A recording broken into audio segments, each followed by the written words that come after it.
determinados assuntos tem um certo tabu para lidar com os adolescentes. A gente precisa primeiro criar um vínculo para conversar com eles, né? Eles se sentirem confiável a conversar com a gente.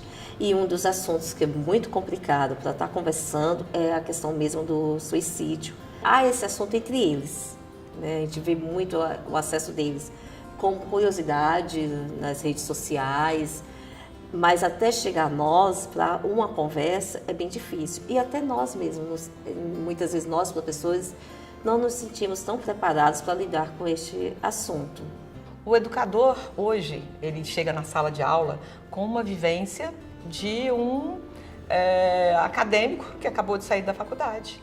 E em todo o curso dele, ele teve uma série de disciplinas técnicas para promover a alfabetização da criança ou disciplinas específicas, focado no acadêmico. Então, ele nunca teve uma vivência de lidar com problemas que ele vai enfrentar na sala de aula. E, de repente, ele chega ali, ele gasta mais tempo lidando com os conflitos, com as dificuldades, do que tendo tempo para ensinar a disciplina a qual ele se graduou para. E hoje, ter esse ferramental de lidar com as dinâmicas de cada sala de aula, com os conflitos que aparecem e emergem, né, no meio de um conteúdo, são desafios que o professor precisa se preparar para. Às vezes é muito difícil para o adolescente identificar o que ele está sentindo. Então ele expressa algumas coisas sem necessariamente identificar de onde está vindo tudo isso. Porque ele também está aprendendo a lidar com o sofrimento dele. E vale a gente lembrar que o cérebro do adolescente ele termina de maturar aos 21 anos de idade. Até lá esse adolescente vai ter um impulso maior, uma agressividade maior muitas vezes e uma necessidade maior de ter um prazer a curto prazo.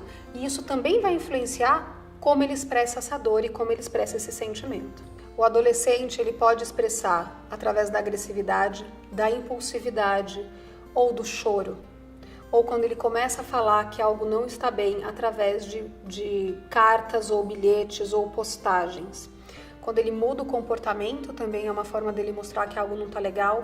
E especialmente na escola, quando ele começa a ter muitas faltas e começa a ter uma queda de rendimento escolar. Toda queda de rendimento escolar que não consegue ser explicada através de fatores cognitivos, geralmente tem alguma coisa emocional aí atrás. Até porque é uma fase em que o adolescente, muitas vezes, ele vai demonstrar realmente através desses comportamentos. Falar a respeito dos sentimentos nem sempre é tão fácil.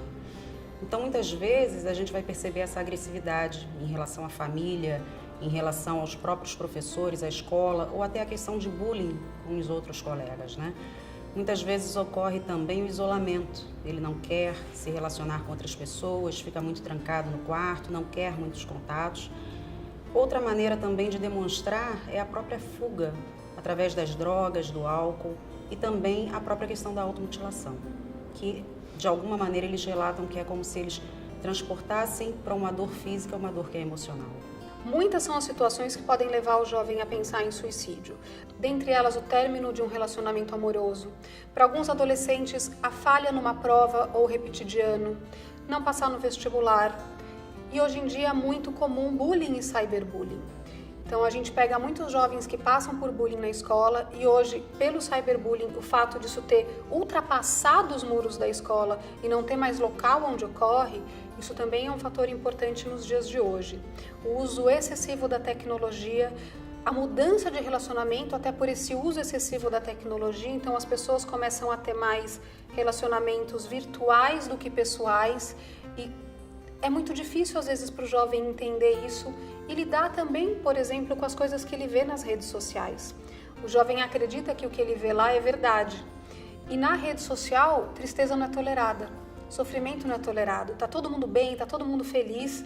E o jovem que não tá bem, ele olha aquilo e acredita. Ele acha que ele é o único no mundo que não consegue lidar com os sentimentos. E aí isso, junto com vários outros fatores, podem ser desencadeantes de comportamento suicida. A escola é um ambiente-chave para o desenvolvimento e a promoção da saúde emocional. E ela é capaz de poder promover para prevenir todos os comportamentos né, de drogadição autodestrutivos. O que é chave é criar canais de comunicação. Se essa comunicação é uma escuta ativa da professora, um acolhimento da coordenação pedagógica, é uma atenção que a diretoria dá aos cuidados dos sentimentos dos professores que também estão estressados. Então, os canais de abertura, de fala, de escuta ativa são fundamentais. E o mais importante hoje dentro de uma escola é o não julgamento, o não reprovar e condenar o aluno por suas atitudes e pelo que ele é. Né? Isso está virando uma regra e aí vem todos os comportamentos que promovem o bullying e, consequentemente, o suicídio. O que acontece hoje é que os canais apenas de comunicação, eles não são mais suficientes para que a criança e o adolescente transite dentro e fora das redes sociais de forma saudável. Então, desde o início dos anos 2000, existem ferramentas e metodologias que são baseadas em pesquisas e que evidenciam que se a criança e o adolescente aprender a lidar com as suas dificuldades, e isso se fala no desenvolvimento das habilidades não cognitivas, elas serão adultos plenos, livres da drogadição, do suicídio e da autodestruição. Então, há pouco tempo, de terminada a aula, uma aluna começou a chorar. Paramos a aula, vamos conversar, você quer conversar agora ou não? E aí ela disse, não, final da aula. Após a aula, nós paramos para conversar. E ela levantou a manga da blusa e me mostrou os cortes que tinham no braço. É impactante, porque é um ser humano que está na tua frente se desarmando, né? Mostrando uma fragilidade incrível dela. No momento eu me senti muito frágil, né? Tentando proteger um outro ser humano, uma aluna minha. Busquei lembranças do que é a minha formação, né?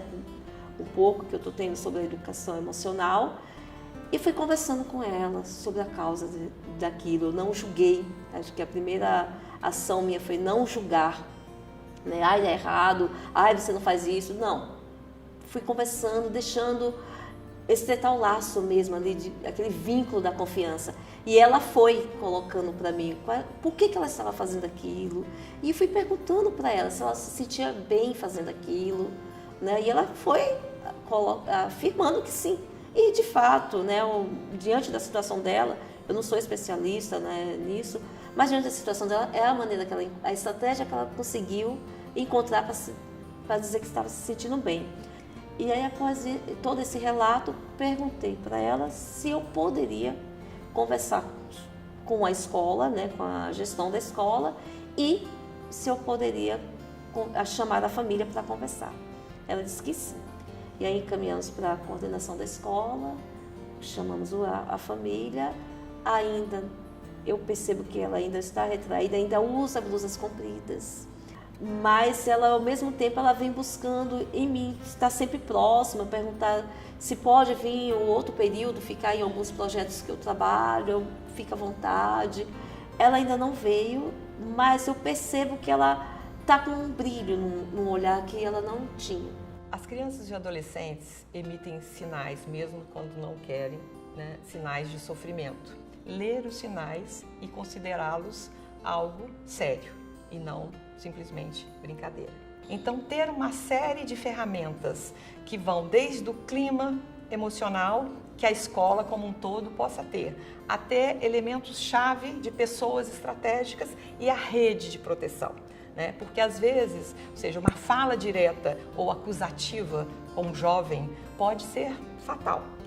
E trazer muitas vezes profissionais para uma rede de proteção, né? Saber pedir essa ajuda direcionada é muito importante. Nós tivemos um caso de uma escola onde houveram 2 suicídios e a escola desesperadamente ligou o CVV, que chegou a nós para que pudéssemos fazer um trabalho de promoção né? Existem as pessoas do pós-venção, mas trabalhar a escola como um todo é fundamental.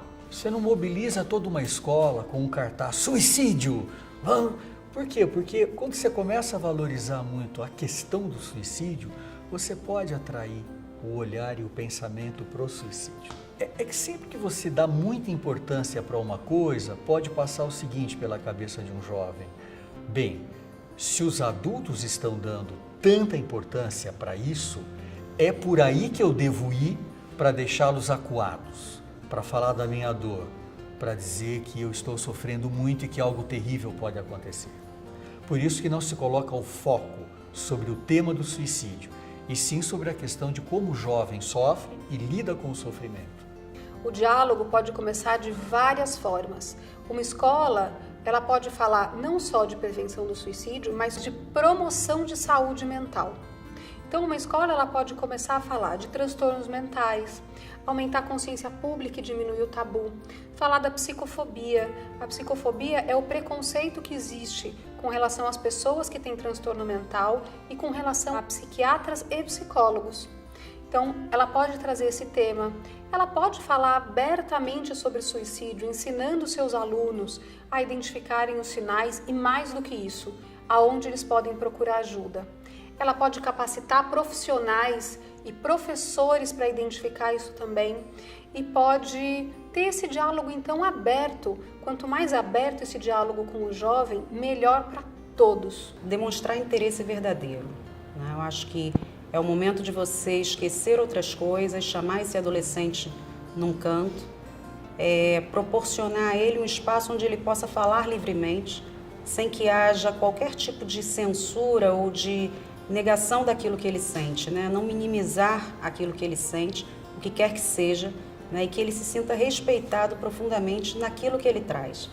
Então, eu acho que a primeira coisa seria criar realmente a possibilidade dele manifestar o que ele sente de verdade, sem que alguém diga que ele não pode sentir, ou que besteira, isso vai passar, né? Na sua idade, era igual, então eu não vou dar importância. Ou seja, criar realmente um espaço para que ele possa se manifestar e perceber que ele é acolhido verdadeiramente dentro disso. A escola pode usar alguns recursos para poder começar a abordar esse assunto dentro do seu ambiente. Ela pode pegar, por exemplo, a série Os 13 Porquês e debater.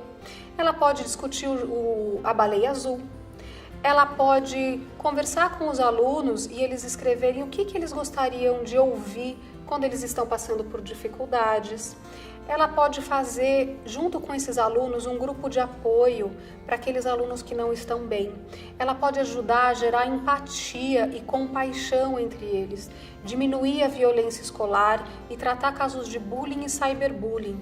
Ela também pode ter campanhas com relação ao uso do álcool e drogas, além de trazer esses pais para a escola e tentar ter uma aliança com as famílias para que juntos eles consigam dar conta de toda essa situação. Se o meu sofrimento e a minha dor é a maior de todas, buscar ajuda é o caminho. Há sempre alguém capaz de me escutar, de me ajudar a refletir e me afastar do problema, para que eu possa também me perguntar o que eu posso fazer para me sentir melhor. Olhar para mim, me sentir melhor, me faz poder me aproximar de mim mesmo e daqueles que convivemos e, com isso, ajudá-los de forma plena.